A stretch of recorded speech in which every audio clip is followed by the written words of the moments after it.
Casimero mapapalaban, Boss Toyo Salcedo kay Cuadro Alas, malaking vlogger ni Real Talk si Silver Voice of the People at Wonderboy Sureball na kay Inoue.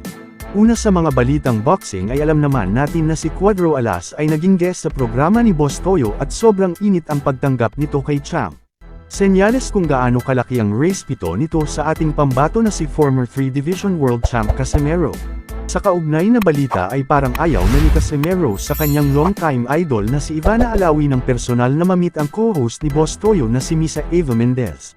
Ayon pa ni Casimero kung bagay ba raw sila, na kinalaunan ay nag-comment muli na bye-bye na Ivana. Sa kaugnay na balita ay napatanong rin si Champ Casimero na mag-aartista na siya. Siguro ay nakatanggap ito ng offer habang siya ay suspended na lumaban sa Japan.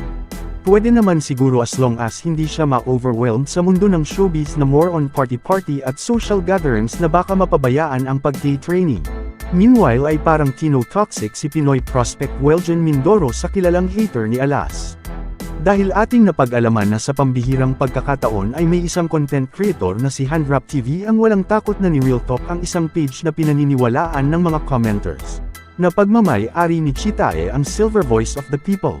Napansin rin siguro ng author yung usual na pagsasabong na madalas mabasa o marinig ng mga Casimero fans from malas ng Pinas doon sa kampo ni former 3 Division Champion Casimero. Banat ni Handrap na I quote, "Sa Pinas, may problema tayo na kahit ang mga boksingero na walang kinalaman at nananahimik lang ay idinadamay natin. Dahil sa mga post na tulad nito, nagkakaroon ng pangbabash at haters ang tao. Sa halip na mag-congratulate at itabi ang pansariling problema, bakit hindi natin irespeto ang mga boksingero? Huwag nating idamay ang kanilang pangalan para may paabot lang ang galit at inggit sa iba. Ang mga boxing fans naman ay sasagot para ipagtanggol ang kanilang idolo. At ang ending ay hindi na nirerespeto ang mga boksingero natin. Kung may galit kayo sa ibang tao, huwag nating idamay ang mga boksingero. Nanahimik sila, tapos magpo-post kayo ng ganito. Ending dadami na naman ang mambabatikos sa walang kamalay na si Welgen Mindoro.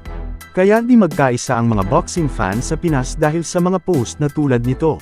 Move on na tayo, wala na naman na itutulong." Sa ibang balita ay sabi ng mga anti-Casimero na si Joko Diaz raw ang dinudumog sa isang boxing event doon sa Batangas. Pero ang video ay hindi po nagsisinungaling at kayo na humusga kung sino ang nagsasabi ng totoo. At i-comment ninyo kung may Joko ba na nasa gilid ni Casimero. Sa huling balita na ngayon na kumpirmado na ang laban ni Monster Inoue kontra sa number 1 challenger ng IBF at WBO Super Bantamweight Division na si Sam Goodman. Ay sigurado na ang papalit sa spot ay si Pinoy unbeaten prospect Carl James Martin.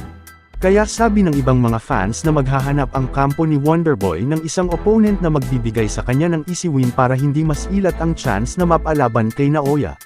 Meanwhile para sa mga edad 18 years old and above na mahilig tumaya online ay you can earn as much as 12k bonus in your first deposit. Pwede kang tumalpak ng 5 pesos at manalo habang nanunood sa inyong mga paboritong sports like boxing, NBA, PBA, PBL at G-League games. Madali lang ang pag-deposit at withdrawal via Paymaya, GCash Direct, GCash QR at online banking.